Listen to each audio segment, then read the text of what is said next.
하나님의 말씀 신약성경 골로새서 4장 2절 보겠습니다. 신약성경 골로새서 4장 2절 말씀 보겠습니다.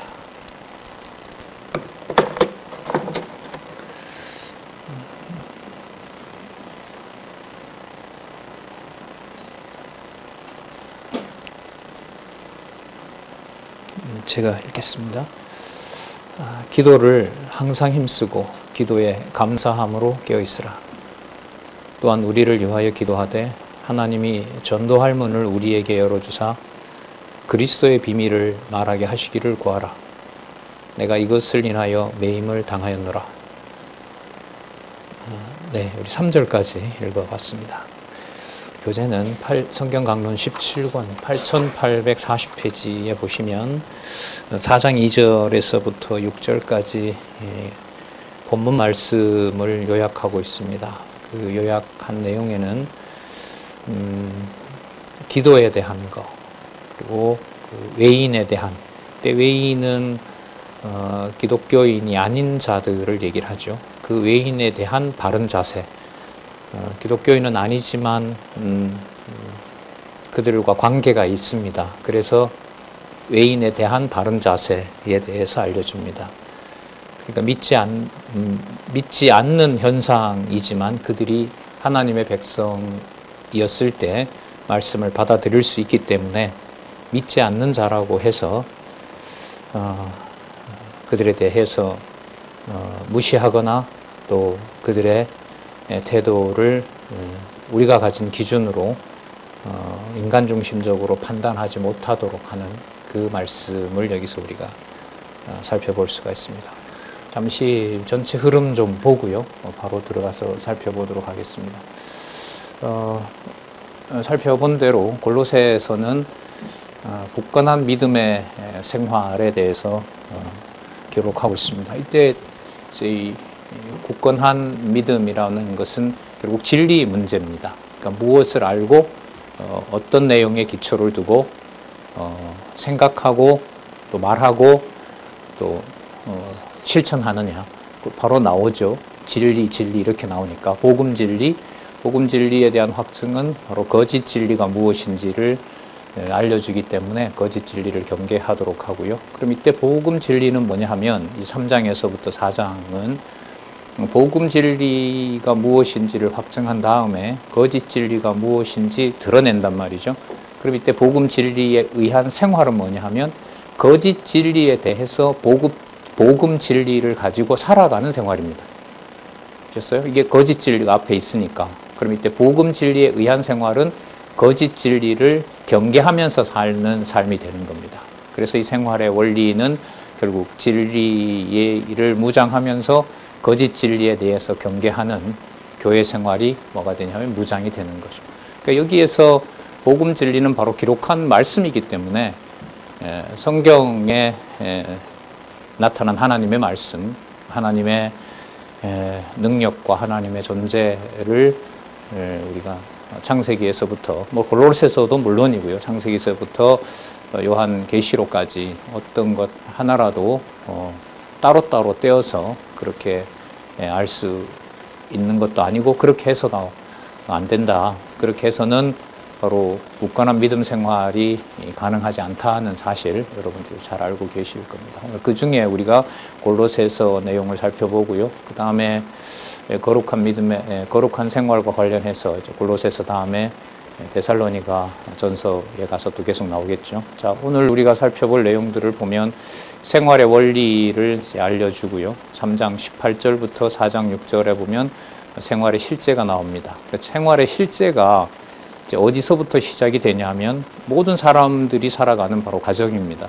그럼 이때의 가정은 복음 진리에 대한 확증과 거짓 진리를 경계한 다음이기 때문에 가정 생활도 무엇에 대한 경계가 들어가겠습니까? 거짓 진리에 대한 경계가 들어가는 것이 바로 골로새서 3장 18절에서부터 28절에 나오는 성도의 가정생활에 대한 구성원들의 행동에 직접적인 영향을 미치는 겁니다. 그냥 가정이 교회다 이런 의미가 절대 아닙니다. 여기서는 바로 거짓 진리에 대한 경계가 어디에서부터 시작되냐 하면 성도들의 가정생활에서부터 시작됩니다. 더 구체적으로 말하면 복음 진리가 아닌 얘기를 할아버지 할머니와 어머니 아버지가 내뱉으면서 가정교회는 훼손이 됩니다. 그걸 우리는 지금 40년 전에 시작된 이 말씀운동의 역사에서 처절하게 뭐 지방 어디를 가나 다 만나면 이제 다 거기에 고뇌들이 있습니다. 옛날에는 그런 고민 안 했어요. 그냥 말씀을 듣고 뭐 이렇게 얘기하다가 안 들으면 뭐 애들이 나중에 듣겠지. 그렇게 함부로 얘기하는 분들이 요즘은 찾아볼 수가 없습니다.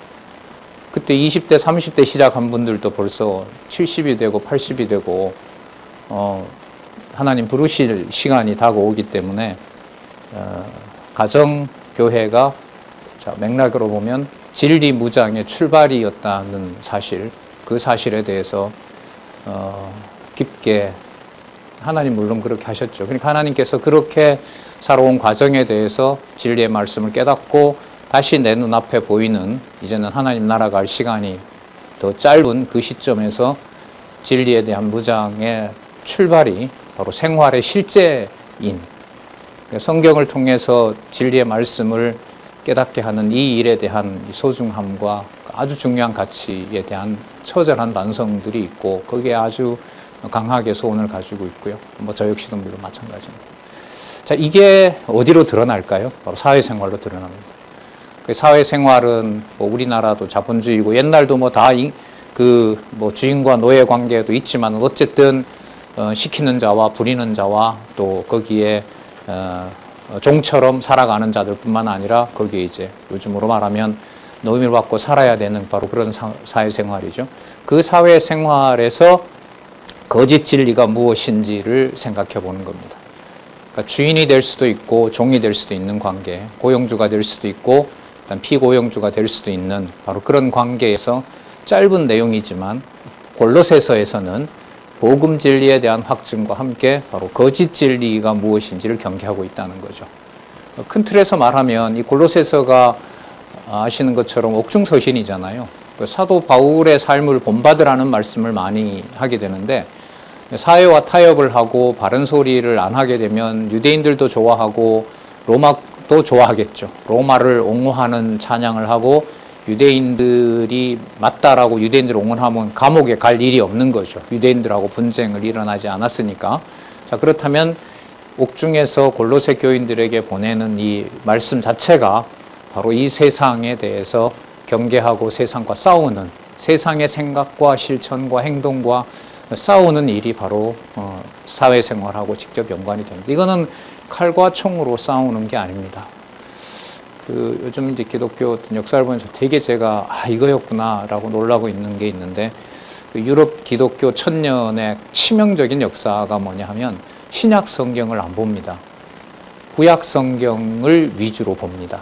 왜냐하면 신약 성경에는 칼을 가지고 남을 죽이라는 말이 안 나오거든요.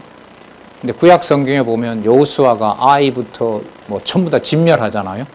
다윗도 그렇고 얼마나 많이 그 육적으로 사람을 많이 죽입니까? 그래서 여러분 아시는 중세의 12세기 그 13세기에 있었던 200년 동안 진행됐던 십자군 전쟁에서 유럽 전역을 예루살렘까지 가면서 얼마나 잔인하게 수백만 명을 죽입니까? 그게 근거가 뭐였냐 하면 여호수아 다윗이었습니다. 모세였고. 그 버릇을 비판적인 용어죠. 그러한 행태를 유럽 기독교는 아직도 버리지 못하고 있고 한국의 이른바 보수주의라는 사람들도 정치적 권력에다가 기독교를 넣음으로써 신약의 평화 이런 얘기를 안 합니다. 구약만 보게 되는 거죠. 그래서 이때 사회생활은 구약에 대한 성취로서 그리스도가 통치하는 바로 생활이 어디서부터? 가정에서부터 시작해서 사회생활로 이어지도록 하는 겁니다. 그렇다고 우리들끼리만 살라는 얘기가 절대로 아닙니다. 그건 지구 밖으로 나가야 된다고 고린도서에 보면 바울이 얘기를 하잖아요. 그 가운데서 그리스도의 통치를 온몸으로 느끼는 거죠. 우리가 예를 들면 과거에 일본에게 나라를 다 집어삼키게 됐어요. 일본이 우리를 자기네 나라 속국으로 만들었어요. 뭐 나오라 하면 나가야 되고 농사 지어놓으면 다 내놓으라면 다 내놓아야 되고 그 가운데서 이것도 그리스도가 통치하느냐라는 강한 질문을 가지고 말씀도 제대로 못 보게 하고 교회도 못 나오게 했지만 거기에서 그 신앙을 지켜오도록 한 또 믿음의 선배들이 있죠. 공산주의 지하에서도 그랬고 지금은 우리야 자유롭지만 또 북한도 그렇고요. 그 맥락으로 이게 계속해서 연결이 되는 겁니다. 자, 그 다음에 가정생활과 사회생활을 그리스도가 통치하신다는 사실을 가르쳐 줬기 때문에 기도 내용도 무엇일까요? 복음 진리의 기초를 두기를 원하는 겁니다. 상황이 어떻게 되든 상관없이 바울이 지금 빌립보서, 에베소서, 빌립보서, 골로새서 이 내용이 바로 이른바 옥중서신이라고 하잖아요. 그러니까 하나님의 방법은 여기서 인간의 이제 상상력을 초월하는 겁니다. 감옥에다가 놓고 무장 해제를 시켜놓고 이 세상에 대해서 화평의 복음, 그 다음에 그리스도가 통치하신다는 거, 칼 들고 남을 복수는 하지 않더라도 진리에 대해서 왜곡하는 데 대해서는 온몸으로 던지도록 하는 거. 이게 바로 신약교회에서 말하는 바로 무장이고 우리 무장 다음에 투쟁이라는 거 여러분들 잘 알고 계실 겁니다. 그 출발이 바로 그 무장의 출발이 어디라는 거예요? 이게 가정교회라는 거죠. 이 가정교회에서 바로 이 복음 진리에 대한 내용들이 토대를 놓게 되는 겁니다. 그래서 좀 불완전한 것으로 끝나가고 있지만은 청교도들이 종교의 자유를 찾아 미국이나 캐나다에 정착했을 때 자기 집이나 다른 무엇보다가 성경을 가르치는 기관을 세웠죠. 그래서 아시는 건 프린스턴이나 하버드나 모든 아이비리그에 있는 지금 뭐 연등록금 한 1억씩 내야 되는 그 유수의 대학들이 전부 다 바로 성경학교로 출발했다는 겁니다. 한국도 50년 전쟁 이후에 그렇게 순수하게 복음 진리를 여유가 없어서 못 배우는 분들을 큰 장로교 신학교에서 또 감신에서 이렇게 불러서 가르치기도 했죠. 주로 이제 장로교 신학대학을 중심으로 이루어졌는데 이제는 그것은 이제 권력이 되어버렸죠. 교단의 해가 되거나 교단의 방향에 이제 이의를 제기하면 그냥 교수를 파면해버리고 다른 소리 못하도록 하는 그런 기구가 그야말로 타락한 거죠. 그 전체 구조로 보면. 자, 그래서 이 기도에 대한 이것은 바로 가정생활에서부터 가정을 교회로 그리스도가 통치하는 데서부터 출발을 하고 아까도 말씀드린 것처럼 그래서 작은아마 뭐 지금은 못하고 있습니다만은 코로나 전에 그래도 한 4-5년간 토요일, 주일 이렇게 우리도 대안학교 식으로 주말 대안학교를 운영했던 적도 있었죠. 이건 앞으로 이제 우리의 고민거리라고 봐요. 장안중앙교회 어떤 이 여건, 다른 교회도 마찬가지입니다. 건물을 가지고 있는 교회 동역자 협회들은 교회 건물들이 어쨌든 전국적으로 다 올라갔기 때문에 어느 정도의 다 재산들을 가지고 있단 말이죠. 장안중앙교회는 뭐 상당하죠, 사실. 그런 면에서 차세대와 지금 뭐 절반 이상을 훌쩍 넘어가 버린 신앙의 선배들에 대한 이 신앙 안에서 이렇게 모시고 또한 또 진리의 말씀으로 몸은 이렇게 노쇠해 가지만은 그 진리 안에서 같이 교제하는 이게 우리들한테 이제 과제로 주어져 있고 그게 다시 한번 어디에서부터 가정을 교회로 토대로 한 그것이 계속해서 연속적으로 그렇게 이어질지 저는 그게 굉장히 궁금하고 그게 간절한 소원입니다. 어쨌든 듣지 않으면 거짓 진리로 빠져들어갈 수밖에 없는 상황은 뭐 너무나 분명합니다. 자, 그렇기 때문에 성도 교제를 실천하는 것은 매우 중요합니다. 그래서 이 내용에 보면 여기 보세요. 두기고, 오네시모, 함께 갇힌 자들 여기서 한 7, 8명이 나와요. 그리고 어떤 그 이름이 본문에 있는데 그 사람이 받은 직분을 좀 잘 실천했으면 좋겠다. 이렇게 눈물로 호소를 합니다. 그래서 이 성도 교제는 어디서부터 시작이 된 거죠? 가정교회에서부터 시작해서 동역자들이 함께하며 가정교회 사회생활 그 다음에 또 각각 다니는 이 기도에 대한 것은 선교 문제거든요. 선교 지역까지 거기에 해당하는 분들이 진리 안에서 서로 설 수 있도록 동역자들을 서로 추천하고 또 보내기도 하고 이 편지를 가지고 간 사람들이 바로 동역자들이죠. 그리고 끝날 때 나오지만은 이번에 가지고 간 거 보고 라오디게아에서 오는 편지를 받아서 보고 돌려보고 이걸 또 다른 데다 전해주고 그러니까 골로새서에 나타난 굳건한 믿음의 생활은 바로 밑에 한쪽 가로 1, 2, 3에서 보는 것처럼 진리 문제예요. 교회의 무장은 빌립보서에서 그리스도가 죽기까지 복종하신 그 삶에서 끝나는 것이 아니라 죽기까지 복종한 삶에서 그게 세상 사람들의 눈이나 세상의 어떤 도덕이나 인간들의 어떤 감정으로 도덕적인 어떤 그 증명을 위해서 그렇게 죽기까지 낮아지는 게 아니라 철저하게 진리의 토대를 두고 그리스도가 그 모든 것의 통치자라는 사실을 알려주는 것이 바로 골로새서입니다. 그러니까 이게 에베소서에서 창세 전 사건을 설명하면서 교회를 설명했잖아요. 그리고 에베소서에서 하늘과 땅이 통일된다고 했습니다. 하늘과 땅이 통일이 되면 빌립보서에서 그리스도가 죽기까지 복종하신 사건은 땅에서 죽은 사건이 아니라 하늘에서 하나님이 원하는 그리스도, 선지자 왕 제사장 되는 사건이 이루어진 겁니다. 그리고 그 진리를 토대로 바로 골로새서에 오면 지상에 있는 하나님의 백성들이 내용으로 보면 바울이 전한 글만 읽어야 됩니다. 골로새서의 데살로니가 전후서에 바로 그게 또 나와요. 이 편지를 가장한 거짓 편지가 있다는 얘기가 나오거든요. 그건 이제 하나님께서 지혜를 주지 않으면 뭐 바울 말만 맞아? 바울보다 훌륭한 사람도 얼마나 많은데 이러면서 이제 세상의 지식 가운데 아니면 주어진 말씀을 자기 임의대로 사용을 하게 되는 거죠. 거기에서 이제 성경신학은 창세기부터 계시록까지 임의로 말씀을 볼 수는 없고 모두가 논리적으로 하나님께서 그런 순서로 해놨고 그걸 따라가는 것이 바로 복음 진리의 순수함을 따라가는 것이다. 또한 지키는 것이다. 우리는 그렇게 이제 깨달아가고 있습니다. 자, 그러면 아까 4장 2절 설명 전체 하면서 말씀을 드렸죠. 기도를 항상 힘쓴다는 말은 가정이든 사회에서든 주 안에서 기억나시죠? 주 안에서 생활을 하고 상전이 바로 그리스도이심을 생각해라. 그게 앞에서 얘기했던 것이고 바로 그렇게 되기를 항상 기도하는 거죠. 그리고 기도하되 뭐가 부족해서 이방 종교처럼 구하는 것이 아니라 기도에 감사함으로 깨어 있으라고 하는 거죠. 그러니까 받은 바 그리스도의 통치가 너무너무 위대하고 그 진리를 이방인이 받아들인 이 사실에 대해서 너무너무 귀하고 감격하게 여기며 몸은 이제 괴로움과 고통과 고난 가운데 있지만은 바로 거기에 하나님의 존재가 살아계신다는 바로 그 감사함에 깨어 있는 거죠.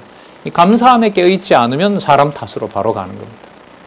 그리스도가 교회의 주인이 되신다. 그리고 하나님 살아계신 바로 그리스도 안에서 우리가 하나님 아버지의 자녀다라는 바로 그 사실이 약화된다면은 이제 바로 감사가 사라지게 되고 세상과 사람에 대해서 이제 불평불만이 가게 되고 자기들의 얘기를 들어주는 분당이 생기게 되고 그 다음에 뭐 긍휼과 자비는 사라져 버리게 되고 자기 좋을 대로 이제 교회가 수단이 되고 이게 야고보서의 세속주의잖아요. 그렇게 흘러갈 수밖에 없죠. 그런데 그게 너무너무 다급하다는 거죠. 지금 살고 있는 우리 시대에는 더 다급한 겁니다. 그러니까 한 시간을 성경 봤자 여러분 골로새서 같은 거 한 장의 연결성을 스스로 개인이 확인한다 해도 1장 1시간 동안 힘듭니다. 그걸 요약해 놓은 이 내용이 정말 성경대로 요약했는지 확인하고 그리고 확인한 다음에 1장 1절에서부터 1장 마지막 절까지 그 내용들이 연결되는데 정말 저도 오늘 소개합니다만 저 사람이 소개하거나 성경의 이 성경 강론집이 소개한 대로 정말 이 내용이 예수가 그리스도라는 그게 핵심이고 하나님 아버지가 우리의 진짜 아버지고 살아계신다는 증거고 교회가 그렇게 타락하는 것도 하나님이 하시는 일이고 거기에 하나님의 존재와 능력의 영광이 드러난다. 그런 것까지 이제 고민하면서 한 장을 본다는 것도 커피 1시간 마시는 즐거움과는 비교할 수 없을 만큼 많은 에너지가 필요한 겁니다. 대학 교수 생활 한 30년 넘게 한 어떤 한 선배가 이번에 만났는데 그 인문학 전공자인데 이래저래 가르치고 뭐 책도 내고 논문도 많이 쓰고 그런데 이제 그 헤어지기 전에 이 말씀은 꼭 저자한테 전해주세요라고 하면서 그렇게 혼란스럽고 복잡했고 교회도 분열되고 사람들의 생각들도 다 뜯어지고 이렇게 분열되고 했는데 이제 얼마 남지 않은 제 전체 학자로서의 삶에서 감사한 것은 모든 내 삶마저도 성경의 내용이 퍼즐로 맞춰지는 것처럼 제 생각과 상관과 판단도 다 퍼즐이 하나하나 다 맞춰집니다. 하루에 뭐 성경을 3시간씩 공부하고 올 연말까지 강론집 다 읽고 그걸 올해 1월 1일부터 하루도 거르지 않고 거의 하고 있다고 그렇게 얘기를 하더라고요. 예, 감사하죠. 제가 그냥 그랬습니다. 감사하다. 여기에 보니 신론도 나오고 기독론도 나오고 죄론도 나오고 교회론도 나오고 성화론도 나오고 종말론이 다 나오는데 과거에 공부를 좀 했던 사람들이 하나님 다 하게 한다 그러고 예수가 죽은 곳이 성경신학으로 한 게 그 사람들이 이해가 안 된다 이렇게 좀 비판도 하면서 그 말씀을 전해주더라고요. 자, 뭐 다른 분들이 없으면 좀 안고 좀 울고 싶을 정도로 그렇게 감사한 얘기를 해주더라고요. 그런 분들과 함께 물론 우리 같이 공부하시는 분들 그런 분들이 많지요. 적겠습니까? 자, 그런 분들이 함께 진리의 말씀을 깨닫고 기도를 항상 안 할 수가 없죠. 그리고 그 기도는 뭔가 불만이 있어서 요구하는 이방인들의 기도가 아닌 거죠. 지금 있는 이 기쁨이 진리 안에서 누리는 기쁨이 누구로부터 온 거기 때문에 하늘에 속한 것이고 하늘로부터 온 것이기 때문에 이 기쁨을 하나님이 살아계셔서 뭐 내가 인정 안 한다고 안 살아계신 건 아니지만 살아계신 하나님께서 그 복음 진리를 가까이 두고 항상 만나를 먹듯이 먹을 수 있도록 해달라. 어디에 있더라도 감옥에 있더라도 만나지 못하더라도 대신 보내더라도 골로새는 에바브로가 갔잖아요. 바울이 대신 직접 가지 않은 곳이잖아요. 바로 거기에 대한 그 감사를 놓치지 않고 하나님께서 이어주시기를 원한다. 간절함이 있는 거죠. 3절에 보면 또한 우리를 위하여 기도하되 이제 감옥에 갇힌 우리를 위하여 기도하되 하나님이 전도할 문을 우리에게 열어주사. 뭐 분명하죠. 하나님께서 전도할 문을 안 열어주면 감옥에 갇힌 것이 안타까운 게 아니라 감옥에 갇혀서 말씀을 이방의 복음을 전하는 자로서 할 수 없게 되는 것이 바울은 안타까운 거잖아요. 자, 그러니까 전도할 문을 우리에게 열어주사. 자, 전도의 내용이 뭐냐면 그리스도의 비밀이죠. 그리스도라는 비밀이에요. 창세전에 그리스도 안에서 유대인이든 이방인이든 모두 하나님 자녀가 되었고 바로 그것이 육신의 가정생활에서부터 바로 그게 비밀이었다. 이방인들이 아니다. 이방인들이 낳는 육적 자녀들도 창세전에 그리스도 안에서 하나님 된 자녀다. 그래서 이제 저희 애들도 커서 이제 다 사회생활하고 하는데 만날 시간이 점점 없어요. 그리고 뭐 교회도 그냥 일 있으면 안 나오고 이제 그런 일들이 벌어지는 걸 이렇게 보면서 그 그리스도의 비밀을 서로 알고 가정생활에 토대를 놓으면서 생활하는 것이 과거에 학교 다닐 때는 뭐 요구를 했죠. 이번 마치면 어떤 수련원에 한 2박 3일을 가자. 그래서 개인적으로 데리고 가서 뭐 예를 노마사 하나 아니면 결혼 이렇게 한 적도 있는데 그게 이제 잘 되지를 않더라고요. 그런 면에서 뭐 안타깝기도 하고 또 뭐라고 이제 요구해서 할 수 있는 상황도 아니고 이제 그런 상황에 처해 있는데 그리스도의 비밀을 말할 수 있도록 감옥에 있지만은 사도 바울로 하여금 그 길을 열어달라고 하는 이제 간절한 간구를 여기서 하고 있는 거죠. 그러면서 그리스도의 비밀을 말하게 하시기를 구하라. 내가 이것을 인하여 매임을 당하였노라. 그러니까 이게 하나님의 주권이죠. 밖에 두고 자유롭게 전하도록 하시면 좋은데 하나님의 방법은 묶어놓고 자 권위는 바로 복음 진리의 권위가 살아서 운동한다라는 사실을 알려주는 겁니다. 그러니까 바울의 자유로움이 아닌 바울을 옥에다가 감금시키고 감옥살이를 하게 하면서 또 자기 동력자들도 거기에 같이 갇혀 있단 말이죠. 자 그렇게 하면서 할 수 있는 일은 편지를 적어서 골로새 교회도 이제 우리가 읽어봤다시피 적지 않은 문제가 있거든요. 비진리, 천사숭배, 율법주의, 온갖 철학 이런 것들이 교회를 혼탁하게 하고 있고 무슨 바울의 글만 보느냐. 얼마나 이 시대에 뛰어난 학식을 가진 자들이 많은데 그들도 같이 봐야 된다. 이런 이제 이단 사상들이 들어와 있는 데 대해서 보내준 거 이것만 꼭 읽으십시오. 이게 내가 만든 것이 아니라 하나님께서 주신 계시의 정신으로 바로 기록한 하나님의 말씀이기 때문에 그렇습니다. 자, 이렇게 알려주는 겁니다. 자, 그리하면 보다가요, 뭐뭐 하기 위하여 그럽니다. 매임을 당하였느라. 왜냐하면 내가 마땅히 할 말로써 이 비밀을 나타내리라. 이 비밀은 아까 얘기했던 그리스도의 비밀이죠. 그리스도라는 비밀을 나타내도록 하신다는 겁니다. 그러면서요, 자, 5절, 교회 밖에 외인을 향하여 지혜로 행하여, 자, 지혜로 행하여 세월을 아끼라고 얘기를 합니다. 그런데 세월을 아낀다는 것은요, 열심히 뭔가를 내가 하라는 의미가 아니에요. 이건 뭐냐면 어떤 경우가 되더라도 목적이 그리스도의 비밀을 전하느냐 전하지 않느냐, 거기에 관심이 있는 거죠. 유대인을 만났어요. 유대인을 만나서 잘 지내는 걸로 보면 그리스도 비밀 말 안 하면 돼요. 그리고 율법도 그 지켜야 되는 거다라고 얘기를 하면 유대인하고 소통하겠죠.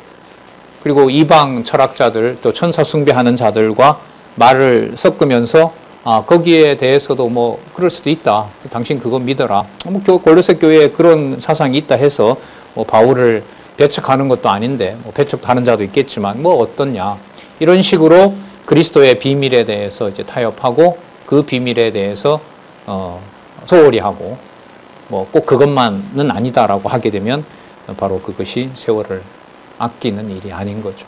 그러니까 이게 당연히 성실하고 근면하게 무엇을 이루라는 정도가 아닙니다. 그건 뭐 당연한 거고요.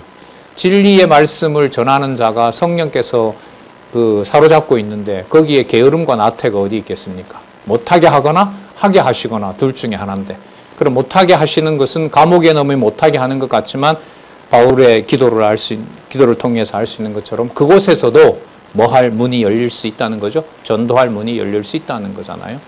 그러니까 어느 경우에 무엇을 하든지 간에 골로새서 전체 내용으로 봤을 때 바울이 보낸 그 진리의 말씀, 우리가 받은 바로 성경의 절대적 진리의 말씀을 어떤 경우에라도, 자, 지혜로 행하라고 했잖아요. 지혜는 바로 창세전 그리스도가 우리의 구속주 되신다는 사실을 아는 것. 그래서 지혜가 뭐라 그랬죠? 창세전에 하나님의 선과 악을 아는 마음의 상태. 이때 지혜는 땅에서, 감옥에서 전하지만 그 전적인 모든 내용은 어디에 속해 있는 거예요? 하늘에 속한 하나님의 정한 뜻인 겁니다.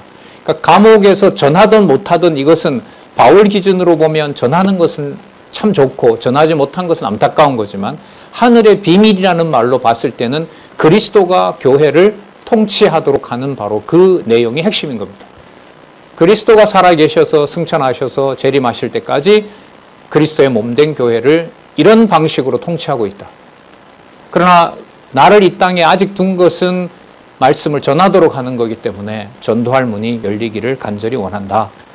바로 거기에 사도 바울이 인간적으로 말하면 감옥에 있는 사람으로서 세월 아끼라는 말을 못합니다. 왜요?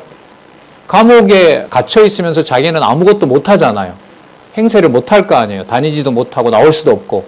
그런데 바깥에 있는 사람 보고 세월을 아끼고 열심히 살아라 이런 말을 할 수가 없는 거죠. 그러면 자신이 묶여있는 감옥에 대해서도 하나님께서 길을 열어줘서 골로새에 보내는 편지를 쓰게 하시는 것처럼 그리스도가 하시는 거고, 그 편지를 받아서 밖에 있는 분들은 그 말씀들을 서로에게 깨닫게 하시고, 그래서 그리스도가 교회의 통치자가 되시고 그리스도가 바로 살아계시고 장차 심판주로 오시고 우리가 그 안에서 하나님의 자녀가 된 사실을 알려준다라고 하는 거죠. 예. 바로 이 사실을 여기 나타난 세월을 아끼라는 의미와 우리가 생각해 볼 수가 있는 겁니다. 자, 6절 보시면은 너희 말을 항상 은혜 가운데서 소금으로 고르게 함같이 하라.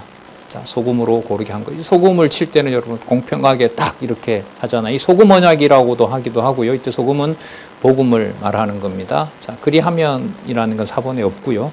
다른 동사 포스라는 게 어떤 방법으로든 함같이 하라. 그래서 어떤 방법으로든 어떤 경우든 이게 여러분 세월 아끼는 겁니다. 어떤 방법이라는 말은 바울은 나올 수는 없지만 무엇으로? 써서 보내는 것으로. 진리의 말씀을 써서 보내는 것으로. 그 다음에 골로새 교인들은 받아서 보고 다른 사람들에게 전해주는 방식으로. 그런 의미에서 자, 어떤 방법을 통해서든 각 사람에게 마땅히 반드시 뭐뭐 해야 된다는 거죠. 반드시 대답해야 할 것을 알게 해야 한다. 그러니까 받은 바 말씀을 그대로 확인하고 전해주는 일, 그게 바로 소금으로 고르게 함과 같다는 것하고 똑같은 거죠. 예. 그러니까 이 내용은 인간적으로 말을 하면 하나예요. 내가 보내준 것 외에 다른 거 읽고 소홀히 하면 그거 굳건한 믿음 생활이 아닙니다는 거예요. 그걸 바울의 편지로 보게 되면 뭐 합니까? 바울 글이 되고 진리의 말씀으로 보지 못하게 되는 거죠. 예를 들면 할아버지나 할머니의 말을 자녀들이, 손자, 손녀들이 말씀을 전해주는 자로 보지를 않고 그냥 앞선 세대의 권위로 본다라는 그 굳은 마음을 줘버리면 절대로 받아들일 수가 없어요. 그러면 때를 주든 안 주든이라는 말은 뭐냐면 그리스도가 이 가정의 통치자고 나를 50년, 60년 먼저 보내서 여기에서 태어나게, 나도 나의 부모를 통해서 태어나게 했고 여기에서 복음 진리를 깨닫게 한 거기 때문에 그들이 거짓된 세상의 철학이라든지 세상의 그 기초 지식이라든지 인간 중심적인 정보에 현혹되지 않도록 그 말씀을 사도 바울의 글을 전해주는 것으로 당시의 가정교회 생활이 든든해지는 거겠죠. 그렇게 더 간단하죠.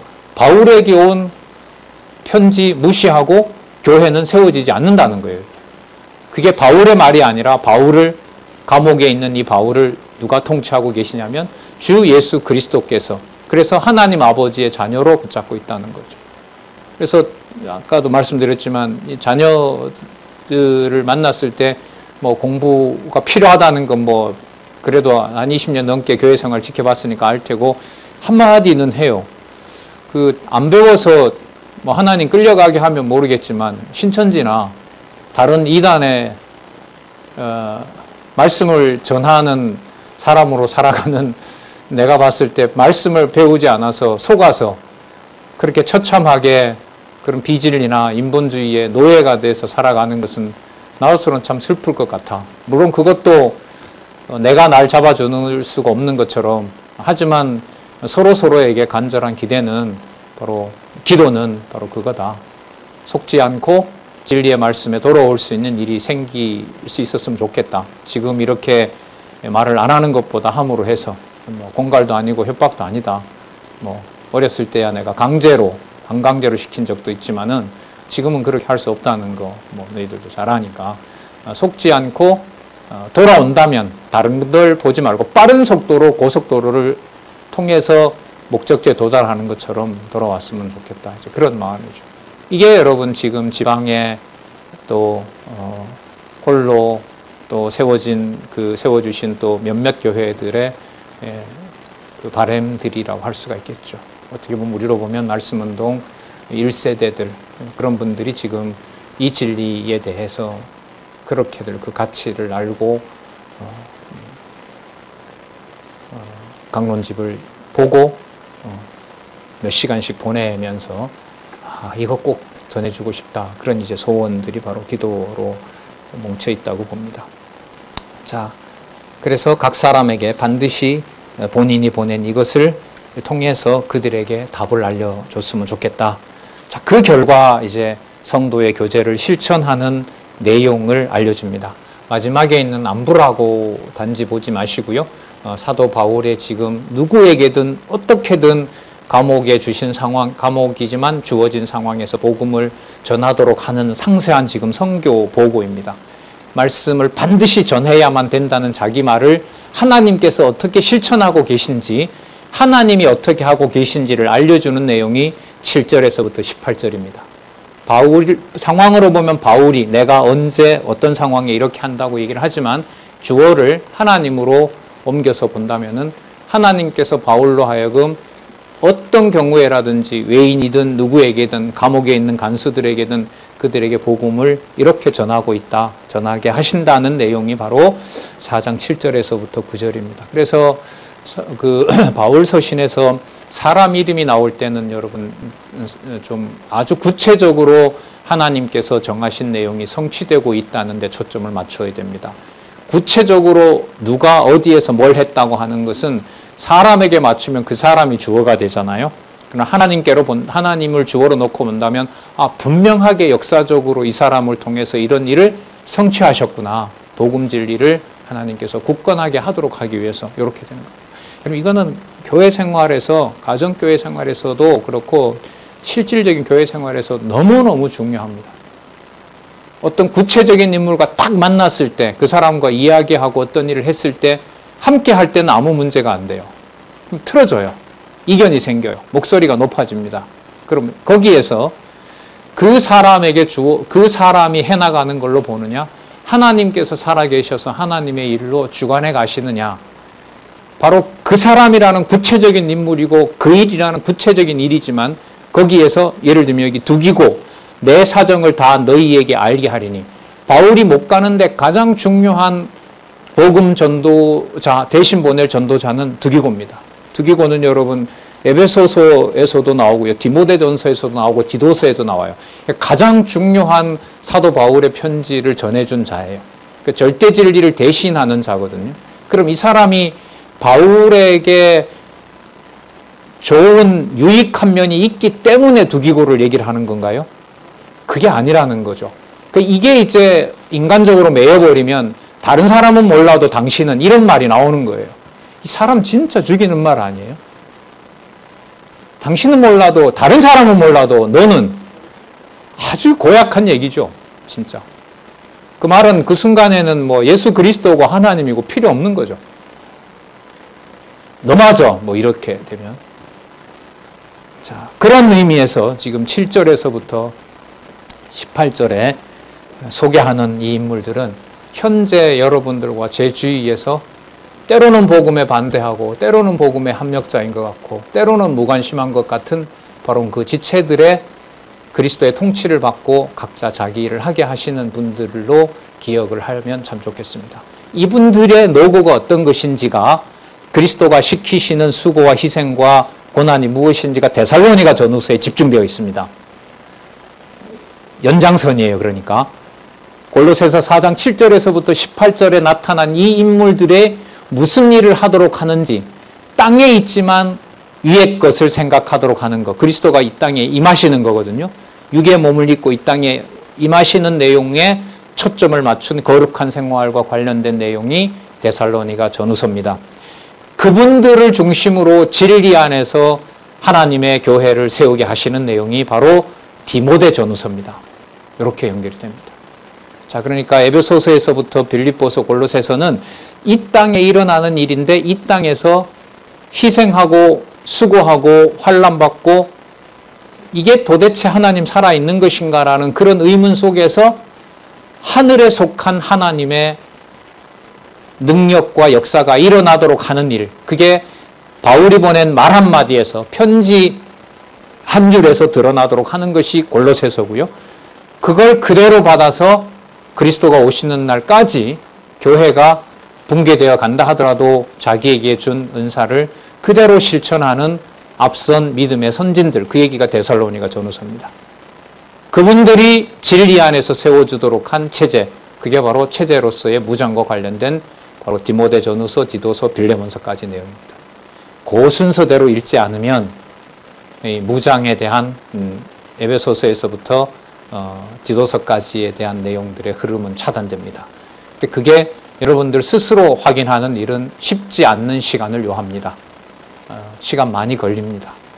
그러니까 서둘 문제도 아니고요. 그러니까 어떤 가정생활, 사회생활, 교회 개념으로 본다면요, 그 교회 생활에 일어나는 일들이 더디고 내 마음대로 되지 않아서 열받는 문제도 중요하고, 사람 살아가는데 인간이다 보니까 중요하지만 머릿속에 에베소서에서부터 빌레몬서까지의 이어지는 말씀을 통한 무장 내용이 무엇인지가 생각나지 않는다는 것이 제가 볼 때는 더 심각하다고 봅니다.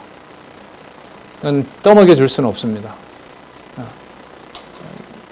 어느 경우보다가 우리 진리를 이때까지 사랑하도록 한 앞선 세대들에게 부탁을 드립니다. 한 번도 안 읽어보셨다면 다시 한번 부탁드립니다. 에베소서에서부터 빌레몬서까지 함께 하시든 홀로 하시든 강론집 나와 있고 강론도 나와 있습니다. 찾아서 꼭 확인하셔야 가정교회에 고민하시는 우리 선배들의 고민들이 풀려나가리라고 봅니다. 네. 자, 보겠습니다. 그런 의미에서 두기고가 내 사정을 다 너희에게 알게 하리니 그는 사랑을 받는 형제요 신실한 일꾼이요. 이때 사랑은 여러분 우리가 사랑한다는 것보다 아가페죠. 하나님께 사랑을 받는 자다 이렇게 보시는 게 낫겠죠. 사랑받는 형제요. 그런 의미에서 신실한 일꾼이요. 하나님을 믿으니까 두기고를 믿는 거죠. 그리고 누구와 안에서 함께 종이 된 자라? 주 안에서 함께 된 종이라. 어제 우리 원로께서도 강의에서 주 개념 여호와 소개하셨는데요. 어떤 거는 전부 여호와로 바뀌는 건 아니더라고요. 그런데 중요한 사실이 있어요. 이 주라는 게 주 예수 그리스도일 때도 주가 들어갑니다. 그 주를 하나님의 호칭으로 옮기면 여호와가 됩니다. 그래서 여호와라는 개념과 그리스도라는 개념이 만납니다. 우리나라 말로 번역된 주라는 것에서. 그래서 여기서 신실한 일꾼이요 주 안에서 함께 종이다라고 했을 때는 전통적으로 말하면 성부, 성자, 성령 하나님으로서의 주를 말하는 겁니다. 그리고 어떤 특정한 곳에 예수님을 얘기할 때도 있어요. 이건 맥락에 따라서 봐야 되고요. 그리고 이 주는 바로 우리로 말하면 영존하시는 하나님, 이른바 전통적으로 성부, 성자, 성령, 하나님 모든 그 호칭에 연관이 된다. 바로 그 삼위에 다 해당된다. 이렇게 좀 신학적으로 말씀을 드리고요. 계속 보겠습니다. 주 안에서 함께 된 종이라. 내가 저를 특별히 너희에게 보낸 것은 너희로 우리 사정을 알게 하고 너희 마음을 위로하게 하려 함이니라. 위로가 바울이 잘 있다가 아니잖아요. 지금 이 바울이 잘 있다는 것만 얘기해버리면 골로새서 지금까지 얘기했던 것들이 다 그냥 무의미해져 버려요. 그러면 바울에게 사정을 알게 한다라는 말은 뭐냐면 골로새서를 쓰게 된 배경이라든지 그 전에 왜 그걸 쓰게 됐고 또 부탁이 뭔지, 그리고 이제 끝에 가면 나오지만 성경을 공부하라는 거죠. 바울이 보낸 그것만 가지고 그것이 진리이고 그 다음에 사도들이 보낸 바로 그 편지를 중심으로 공부를 하십시오. 이런 내용이겠죠. 자, 너희로 우리 사정을 알게 하고 너희 마음을 위로하게 하려 함이라. 자, 그 다음 또 하나 소개합니다. 신실하고 사랑받는 형제 오네시모를 함께 보내노니. 오네시모는 아시는 대로 그 빌레몬의 종이었죠. 빌레몬서에 등장하는 바로 빌레몬의 종이었고 빌레몬의 아마 그 강도짓을 한 것 같아요. 그 빌레몬의 종으로 빌레몬의 물건을 훔쳐서 도망을 했고 붙잡혔고 로마 감옥에서 얼마 안 되면 이제 죽어야 될 종이 물건을 가지고 도망쳤으니까 그거는 반드시 그 사형에 해당하겠죠. 그런데 거기에서 그러니까 뭐한 자가 아니냐면 신실한 자가 아닌 거죠. 상황으로 보면. 나오진 않지만 아마 이때가 그러니까 여러분 나중에 빌레몬서가 나오는데요. 이 경우로 보면 성경 순서가 사건 중심이 아니에요. 여기에 오네시모를 이미 동력자가 됐으니까 빌레몬서는 나중에 나오잖아요. 성경 순서로 보면. 그럼 그 빌레몬서에 이 오네시모를 용서해달라고 하잖아요. 그러니까 순서로 본다면 빌레몬이 먼저 나와야죠. 근데 지금 여기서는 이미 빌레몬이 지체가 되어 있고 신실할 수 없는 자가 신실할 수 없는데 사랑받을 리가 없죠. 그런데 감옥에서 이 빌레몬을 사역자로, 동력자로, 형제로, 자녀로 하나님이 부르시기 위해서 오네시모를 함께 바울과 함께 감옥에 둔 거죠. 한 100여 명 전도하는 것하고 그 도망친 종놈이라고 해도 되겠죠. 도망친 종을 동력자로 만드는 거하고 누가 봐도 아마 많은 사람에게 복음 전하는 게 낫겠죠. 하지만 그것은 우리 생각입니다. 우리의 판단대로 판단할 수는 없죠. 자, 그렇게 믿을 수 없고 결코 사랑받을 수 없는 형제라고 하죠. 이제는 신실하고 사랑받는 형제 오네시모를 함께 보내노니 그는 바로 뭐라 그래요? 너희에게서 온 사람이라. 어떤 신분으로? 아주 강도짓을 한, 아마 절도짓을 한 종으로. 근데 그가 신실하고 사랑받는 형제가 되었다. 인간적으로도 참 제가 빌레몬이라면 서먹서먹할 것 같아요. 어떻게 받지 얘를? 자리를 피할까? 자, 하나님 하시는 일이죠. 그는 너희에게서 온 사람이라. 저희가 여기를 다 너희에게 알게 하리라. 그래서 누구다? 동력자고 형제다. 그들을 받으라. 이렇게 얘기를 합니다. 그 바울이 보내준 편지는 좋은데 저 빌레몬이 아니 오네시모가 그 편지를 전해주고 그 오네시모를 통해서 바울이 전한 말씀을 듣는다? 이거 쉽지 않아요. 예를 들면 우리 장안중앙교회에서 엄청난 재정적 손실을 끼치고 붙잡혀서 예를 들면 사형은 아니지만 옥을 살고 와서 성경 신학만 전부입니다. 이것만 따라야 됩니다라고 하면 여러분 아멘이 금방 나오겠어요? 하나님이 안 하게 하나님이 해주지 않으시면 할 수가 없는 겁니다. 그러니까 이 편지를 받는 골로새 교인들 입장에서도 이 편지가 인간적으로 보면 편한 게 아니죠. 오네시모 이름 나올 때까지는 괜찮았을런지 몰라요. 하지만 오네시모라는 이름을 하나님께서 바울로 하여금 신실하고 사랑을 받는 형제로 얘기를 하고 여기를 두기고와 함께 전달하고 알려주는 복음 전도자인 오네시모를 소개하고 있습니다. 참 사람의 방법과 상상력을 동원해서도 하나님께서 교회를 통치하시는 것은 알 수가 없습니다. 그런 하나님이 바로 살아계시고 우리에게 믿어진다는 게 놀랄 뿐이죠.